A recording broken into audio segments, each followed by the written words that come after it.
또 2부 예배는 김영식 장로님, 또 강혜호 권사님이 예배위원으로 함께 하셨습니다. 또 은퇴하셔서 또 건강하게 하루하루 살아가시는 분들인데 오늘 이렇게 또 하나님께 영광을 올려드렸습니다. 자, 더 복되게 아름답게 건강하게 사시라고 박수 한번 해주십시오. 광고부터 하고 설교를 시작하겠습니다. 오늘 예배는 특별히 내려온 찬양대와 함께 예배하는 시간입니다. 그래서 칸타타로 드려지게 될 것이고 또 여러분들이 같이 마음을 모아 하나님께 찬양하는 시간이 됐으면 참 좋겠습니다. 그리고 오늘은 오후 예배가 따로 없기 때문에 교회에서 점심도 따로 준비하지 않았습니다. 그러니까 여러분 예배가 마친 다음에는 가족 식구들과 함께 즐거운 오후의 시간 보내시고 성탄의 기쁨이 모든 삶에 넘쳐났으면 좋겠고 이 땅에 오신 예수 그리스도를 통하여 여러분 모든 삶에 좋은 희망이 됐으면 좋겠습니다. 메리 크리스마스. 우리 한 번만 더 해볼까요? 메리 크리스마스. 영국 BBC 방송이 영국인 100만 명을 대상으로 설문조사를 한 일이 있었습니다. 설문 가운데 이런 문항이 있었는데요, 영국의 역사상 가장 위대한 지도자는 누구입니까? 이런 질문입니다. 당당하게 1위에 오른 사람이 윈스턴 처칠이었습니다.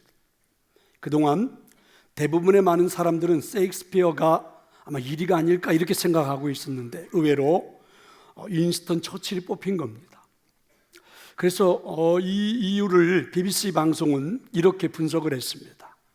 현재 우리들이 겪고 있는 굉장히 크나큰 어려움과 위기 앞에서 우리들의 이 어려움을 해결해 줄 수 있는 지도자가 필요하지 않을까? 그래서 영국 국민들에게 희망을 주는 그러한 지도자였던 윈스턴 처칠을 선택하지 않았을까라고 분석을 한 것입니다.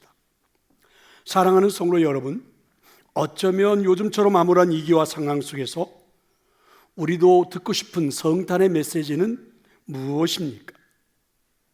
희망이 아닐까요? 전 세계가 자신들의 나라 실익을 중심으로 펼쳐지는 그런 시대입니다. 이데올로기보다는 실익을 중심으로 움직이는 그런 세상이죠. 총칼을 들지 않아서 그렇지 경제 전쟁이 펼쳐지는 그런 세상입니다. 어느 때보다도 한 나라를 이끌어가는 지도자들은 방향을 잘 잡아야 하는 그런 시대이기도 합니다. 하지만 우리나라는 난데없이 계엄을 선포하여 더 혼란스러운 상황이 펼쳐지고 있죠. 주위를 아무리 둘러보아도 희망을 줄 사람도 없어 보이고 희망을 찾을 그 무엇도 없는 것처럼 보이기도 합니다. 그래서 사람들은 더 힘들어하지 않을까? 오늘 본문의 상황도 비슷합니다. 남왕국 유다의 아하스 왕 때의 일인데요, 북쪽 이스라엘의 베가 왕이 아람 나라 왕 르신 왕과 함께 동맹을 맺고 지금 전쟁을 일으킨 겁니다. 같은 동족인데 우리나라도 남과 북의 전쟁이 있었던 것처럼 북왕국 이 베가가 아람 나라를 등에 업고 그리고 남쪽을 지금 진격하는 거죠. 전쟁이 펼쳐지고 있는 상황입니다. 자, 이때 상황에서 2절, 오늘 우리가 본문으로 읽지는 않았는데요, 2절에 보면 이런 말씀이 나와 있습니다. 어떤 사람이 다윗의 집에 알려 이르되 아람이 에브라임과 동맹하였다 하므로 왕의 마음과 그의 백성의 마음이 숲이 바람에 흔들림같이 흔들렸도다. 아주 인상적인 문구가 왕의 마음, 백성의 마음이 숲이 바람에 흔들리는 것처럼 흔들리고 있다, 이렇게 표현을 했습니다. 나라에 큰 위기가 닥친 거죠. 이러다가 자칫 나라가 망하고 그리고 백성들이 삶의 터전을 잃고 노예가 될 수 있는 상황이기도 합니다. 희망이 사라지고 그리고 절망이 마치 해질녘 땅거미처럼 밀려 들어오고 있는 순간입니다. 그런데 3절을 보면 이런 말씀도 있습니다. 그때 여호와께서 이사야에게 이르시되, 바로 그 절망적인 순간에 하나님이 움직이기 시작한 거죠. 하나님의 역사가 나타나기 시작한 겁니다. 어떻게 말입니까? 하나님께서 이사야 선지자를 보내서 백성들에게 말씀하기 시작했습니다. 하나님이 하신 말씀이 무엇입니까? 4절에 나오는데 이렇게 되어 있죠. 너는 삼가며 조용하라. 르신과 아람과 르말리아의 아들이 심히 노하할지라도 이들은 연기나는 두 부직갱이 그루터기에 불과하니 두려워하지 말라, 낙심하지 말라, 이런 말씀입니다. 그러니까 지금 동맹을 맺고 전쟁을 일으킨 북왕국은 이들은 연기나는 두 부직갱이 그루터기에 불과하니까 절대로 두려워하지 말라, 실망하지 말라, 희망을 말씀하고 있는 것입니다. 성도 여러분, 오늘 하나님께 받은 저의 사명도 마찬가지입니다. 현재 우리 삶 속에서 펼쳐지는 많은 상황들을 놓고 우왕좌왕하는 여러분들을 향하여, 또 많은 사람들을 향하여 성탄절 아침 메시지는 희망입니다. 믿으시기를 축원합니다. 우리 앞에 펼쳐지는 상황이 어떠하다 할지라도 두려워하지 마십시다. 걱정하지 마십시다. 실망하지 마십시다. 반드시 해결될 줄로 믿습니다. 우리 앞에 펼쳐지는 그 상황은 오늘 말씀대로 보면 연기나는 두 부직갱이요 그루터기에 불과합니다. 어쩌면 어린 시절 농촌에서 살았던 분들은 이 말의 의미를 좀 알겠지요. 저도 경험이 있습니다. 어린 시절 어머니를 도와 부엌에서 밥을 할 때 불을 떼줬던 경험이 있죠. 그러면 여러분, 그 아궁이에 불을 지필 때에, 불을 지피고 뗄 때에는 부직갱이가 필요합니다. 나무를 이쪽 저쪽으로 젖히기 위해서. 근데 하다 보면 부직갱이에 불이 붙습니다. 근데 어린 저에게 부직갱이에 불이 붙어도 두렵지가 않아요. 걱정이 되지 않습니다. 왜 그런지 아십니까? 그 부직갱이를 빼서 그냥 물속에 담가버리면 그냥 꺼져버립니다. 그러지 않아도 예전에는 그 부엌에 이렇게 잿더미들이 있으니까 그 잿더미 속에 꽂아버리기만 해도 부직갱이의 불은 금방 사라집니다. 걱정할 일이 없어요. 어린 나이인 저도 두려워할 일이 없습니다. 그러니까 지금 북왕국에 전쟁을 일으킨 걸 놓고 오늘 하나님은 그렇게 말씀해 주신 거죠. 걱정할 일이 아니다.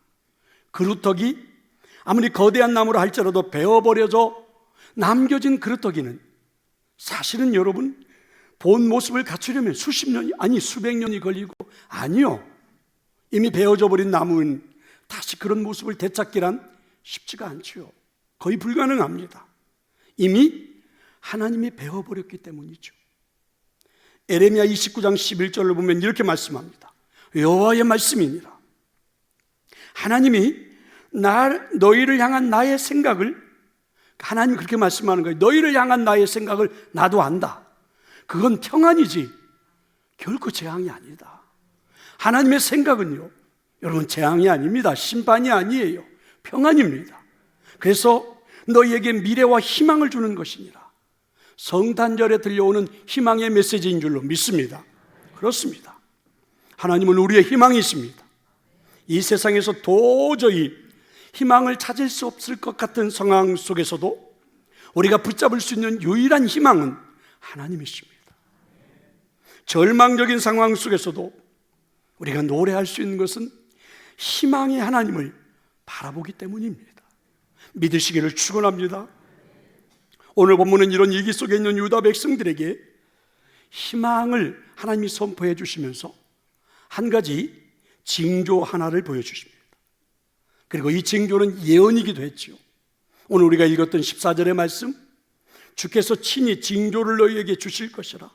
보라, 처녀가 잉태하여 아들을 낳을 것이요 그의 이름을 임마누엘이라 하리라.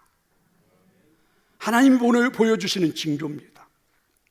근데 사실 이 말씀이 희망을 갖고 하나님 보여주시는 징조라고 믿고 일어서기에는 조금은요, 가슴에 와 닿지 않는 것처럼 보여질 수 있지요. 지금 전쟁이 벌어져서 위기 속에 죽느냐 사느냐 하고 있는 이 상황 속에 하나님이 주시는 말씀은 메시아를 보내주겠다. 근데 지금의 이 전쟁이 이 메시아와 함께 뭐가 어떻게 달라진다는 말인가? 어쩌면 너무 멀리 있는 것처럼 보여지고 허무맹랑한 이야기처럼 보여지고 허상처럼 보여질 수 있는 그런 상황이죠. 순식간에 죽음이 찾아올지도 모르는데 이 메시아가 도대체 어떻게 된단 말인가? 자, 이런 말씀이에요. 생각을 해보면 일반적으로 인간들이, 사람들이 겪을 수 있는 절망은 두 가지로 나누어 볼 수 있습니다. 하나는 현상적인 절망입니다.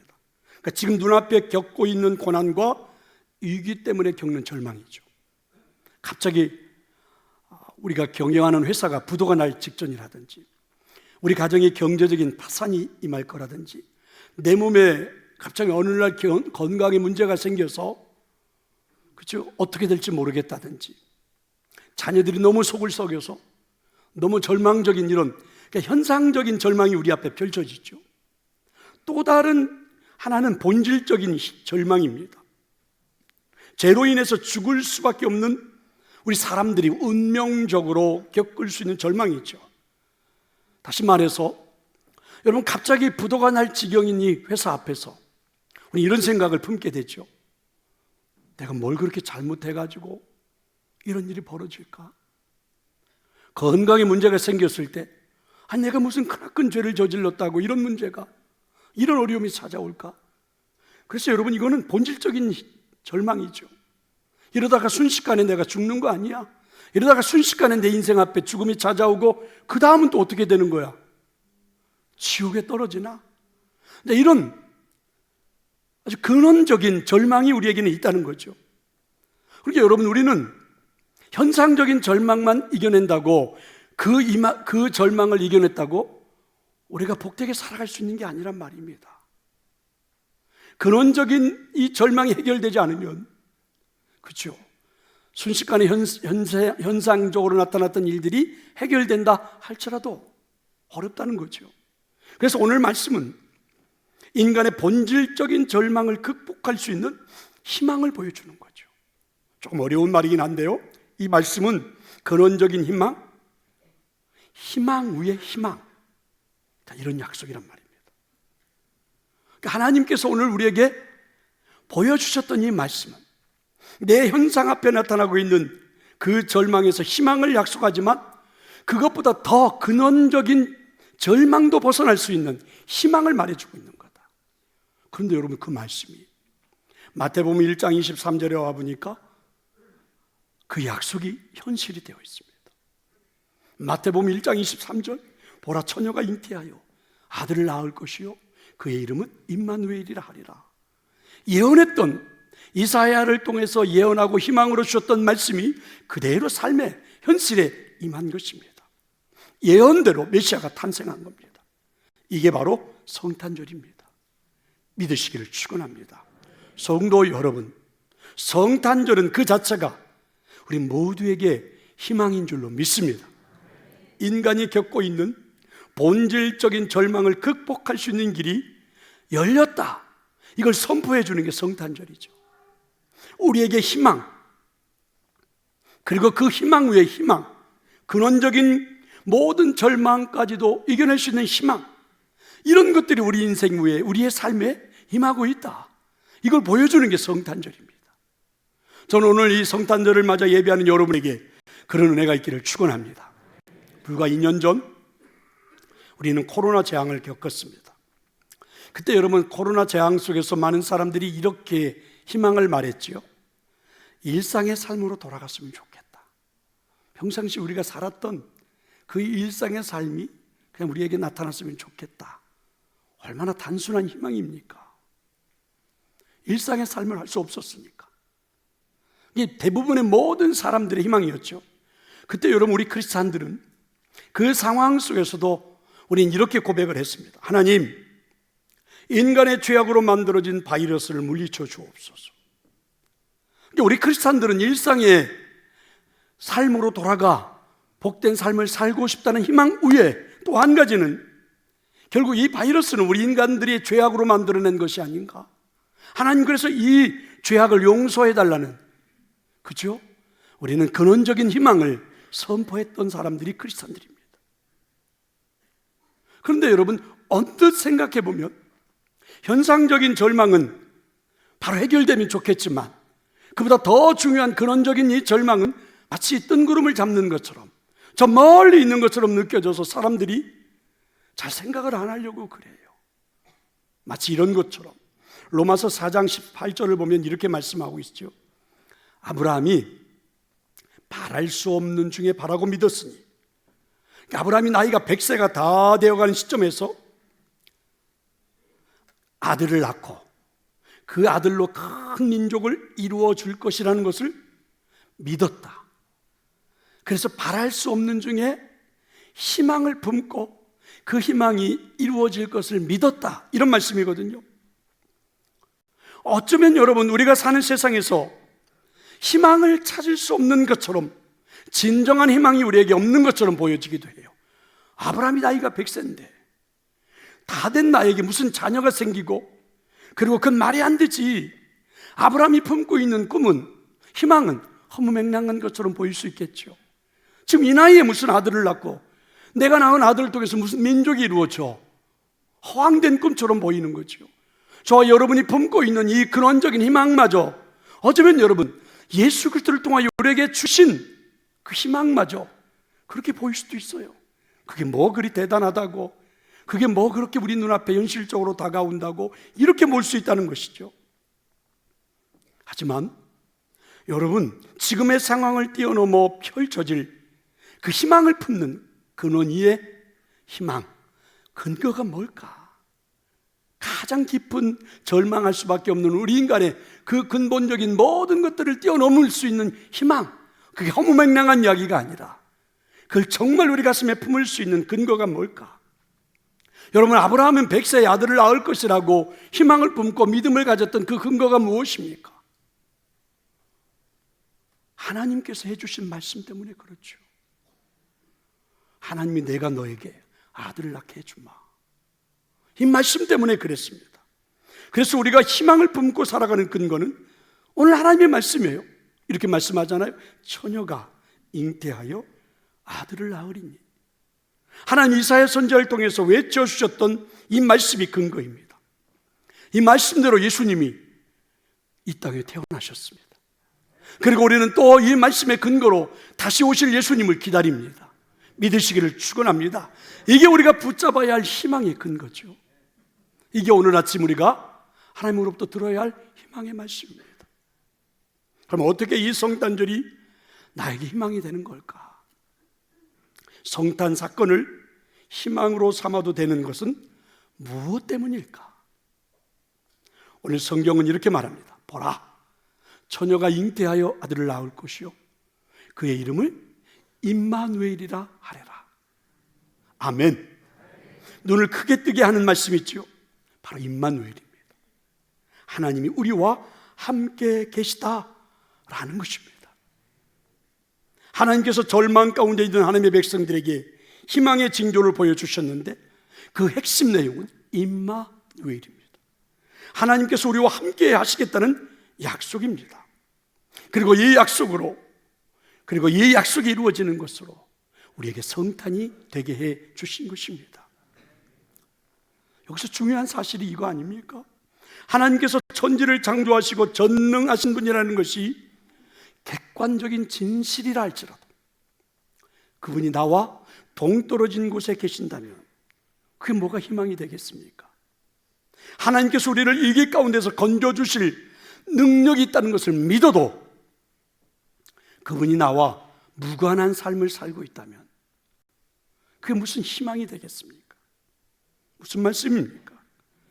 하나님이 나와 함께 하시지 않는다면, 하나님이 나와 함께 하시지 않는다면 오늘 아침 우리가 예배하는 이 성탄절의 행복은 사실은 아무것도 아니죠.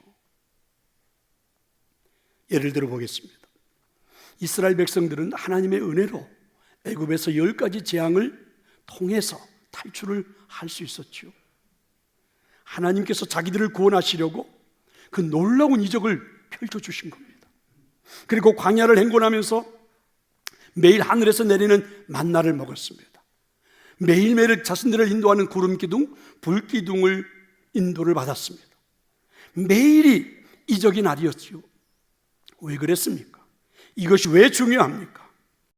그 광야 생활 속에서 그들은 바로 여호와께서 우리와 함께 계시는구나, 하나님이 우리와 함께 계시는구나, 신이 우리와 함께 하신다면 이 광야 생활, 며칠도 살 수 없는 이 광야 생활이지만 능히 살아낼 수 있지 않을까? 신이 우리와 함께 하신다면 저 거대한 땅, 가나안 땅을 우리가 점령할 수 있지 않을까? 이렇게 하나님이 함께 하심으로 그들은 그런 믿음을 갖고 희망을 가질 수가 있었던 것이죠. 그래서 임마누엘이 중요합니다. 성도 여러분, 성탄절은 바로 임마누엘 하나님을 체험하는 날인 줄로 믿습니다. 탄생하신 예수님을 축하하면서 신이 인간인 나와 함께 하심을 믿는 날인 줄로 믿습니다. 이게 바로 오늘 우리가 희망을 품고 이 성탄절을 맞이하는 근거가 되는 것이죠. 하나님이 나와 함께함을 믿을 수만 있다면 우리 삶에서 어떤 희망도 품을 수 있지 않을까? 임마누엘 하나님을 내가 믿고 확신한다면 지금 내 삶에서 어떤 소망을 품어도 좋지 않을까? 저는 여러분에게 그런 은혜가 있기를 축원합니다. TV에 보면 소통에 대한 강의를 하며 많은 사람들에게 희망을 말해주는 그런 분이 있죠. 김창옥 선생이라는 그런 분입니다. 아마 여러분 들어보셨죠? 강의가 매우 재밌습니다. 근데 이분의 그 강의 중에 깊은 공감을 주는 한 이야기가 있죠. 폐경기를 맞은 아내가 남편에게 자기 힘든 점을 이야기하기 시작했습니다. 여보, 나 폐경기인가 봐. 막 열도 나고 가슴이 답답하고 자꾸 짜증이 나고 힘들어. 이때 남편이 이렇게 말합니다. 그래, 당신 많이 힘들어 보인다. 오늘 아이들이고 집안일이고 다 놔두고 기분을 전환할 겸 나와 같이 영화나 보러 갈까? 여러분, 이렇게 말하는 게 정상이죠. 그런데 어떤 남편은 이렇게 말합니다. 폐경기? 힘이 들어? 힘이 드는데 그렇게 살이 찌냐? 쓸데없는 소리 하지 말고 나가서 뛰어. 운동 부족이야. 이렇게 말하는 남편은 좀 문제가 있겠죠. 아내가 이웃집 여자 험담을 내려놓습니다. 여보, 백삼동 여자 있잖아. 정말 꼴 보기가 싫어. 좀 잘 산다고 깔보고 으스대고 인간이 되먹지 못했어. 이때 남편이 이렇게 말합니다. 백삼동 그 여자 말이지, 나도 한두 번 마주쳤는데 문제가 있더라. 걸음걸이며 말투며 정말 밥맛이야. 이렇게 맞장구 쳐주는 남편이 정상입니다. 그런데 어떤 남편은 이렇게 말하죠. 당신도 문제야. 내가 당신하고 살아봐서 알지. 그래도 그 여자는 인사는 잘하대. 당신이 따뜻하게 대해봐. 그 여자가 그렇게 나오지 않을 거야. 나는 객관적인 사람이야. 여러분, 이렇게 말하는 남편들이 정상일까? 아내들은 남편이 남의 편이고 이렇게 느껴질 때, 그죠? 남편에게서 함께 살 희망을 찾기가 어려울 겁니다. 반대로 남편이 정말 내 편이라고 느껴질 때 사는 게 힘들어도 희망을 말할 수 있지 않을까? 성도 여러분, 임마누엘 하나님을 믿으십니까? 임마누엘 하나님을 믿으십니까? 성탄절은 희망을 선포해도 좋은 날입니다. 하나님이 우리와 함께 하시기 때문입니다. 그렇게 하기 위해서 오신 날이기 때문입니다. 임마누엘 하나님을 체험하는 날입니다. 그 믿음 위에서 삶의 상황은 넉넉지 않아도 희망을 말하는 것입니다. 희망을 품고 살아가는 것입니다. 성도 여러분, 이번 성탄절에는 희망을 노래합시다. 아무리 상황이 어렵다 할지라도, 여러분 이 사회가 계엄 사건으로 혼란스럽다 할지라도 우리 희망을 선포합시다. 사람들을 바라보고 메리 크리스마스라고 외쳐주십시다. 그것도 당당하게 말입니다. 여러분 모두에게 이번 성탄절은 꼭 희망이 선포되기를 간절히 축원합니다. 우리 함께